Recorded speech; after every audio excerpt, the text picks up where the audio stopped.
Hello દર્શક મિત્રો, ઉદય Pithadiya master ચેનલમાં આપનું હાર્દિક સ્વાગત છે। આજે આપણે મફત શિક્ષણનો અધિકાર એટલે કે આરટીઈ રાઇટ ટુ એજ્યુકેશન પ્રવેશ 2026-27 વિશે વાત કરવાના છીએ।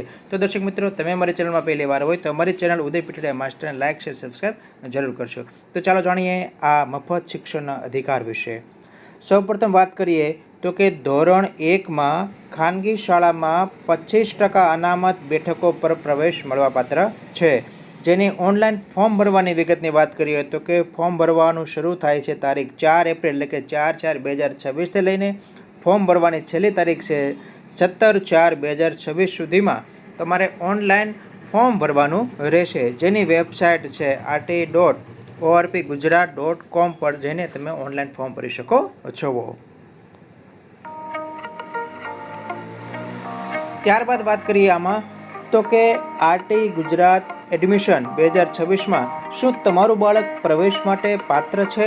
તો કે પ્રવેશ પાત્ર કઈ રીતે ખબર પડશે? તો આની વાત કરીએ તો કે ઉંમર મર્યાદા, તો કે બાળકની ઉંમર મર્યાદા 1 જૂન એટલે કે 1/6/2026ના રોજ બાળકની ઉંમર 6 વર્ષ પૂર્ણ હોવી જોઈએ। બીજી વાત કરીએ તો કે રહેઠાણ, તો કે ગુજરાતના વતની અને શાળાની નજીકના વિસ્તારમાં રહેતા બાળકો। હવે વાત કરીએ આવક મર્યાદાની, તો કે વાર્ષિક આવક મર્યાદાની વાત કરીએ તો કે એસસી અને એસટીના ઉમેદવાર માટે 2 લાખ સુધીની આવક મર્યાદા છે, જ્યારે ઓબીસી જનરલ ઈડબ્લ્યુએસ માટે 1,50,000 સુધીની વાર્ષિક આવક મર્યાદા જરૂરી છે। તેમજ બીપીએલ માટે કોઈ આવક મર્યાદાની જરૂરિયાત રહેતી નથી। ત્યારબાદ વાત કરીએ તો કે આરટી ગુજરાત એડમિશન 2026માં ફોર્મ ભરતી વખતે કયા દસ્તાવેજો તૈયાર રાખવા? તો કે આ બધા જ દસ્તાવેજો અસલ ઓરિજિનલ સ્કેન કરવાના હોય છે, તેથી બધા જ દસ્તાવેજો ઓરિજિનલ અપલોડ કરવાના રહેશે। કે જેમાં પહેલી વાત કરીએ તો કે બાળકના જન્મનો દાખલો, રહેઠાણનો પુરાવો, આધાર કાર્ડ, ચૂંટણી કાર્ડ, વીજળી બિલ, ભાડે રહેતા હોય તો રજિસ્ટર ભાડા કરાર, આવકનો દાખલો જે 1/4/2023 કે તે પછીનો હોવો જોઈએ, જાતિનો દાખલો એસસી એસટી ઓબીસી માટે, તેમજ પાસપોર્ટ સાઇઝનો ફોટો અને માતા પિતાની સહી।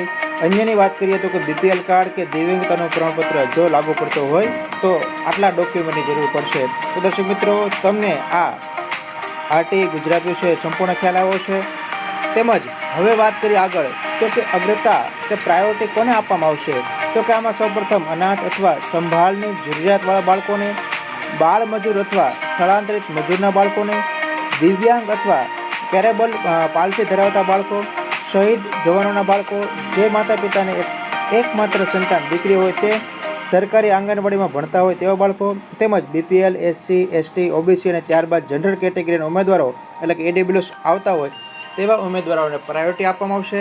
તો દર્શક મિત્રો, તમને આ આરટી ગુજરાત એડમિશન વિશે સંપૂર્ણ ખ્યાલ આવ્યો છે। મળીએ આવી જ કોઈ નવી ભરતી યોજના વિશેની માહિતી સાથે, ત્યાં સુધી રજા લઈએ। આવજો, આપનો દિવસ શુભ રહે। જય હિન્દ, વંદે માતરમ।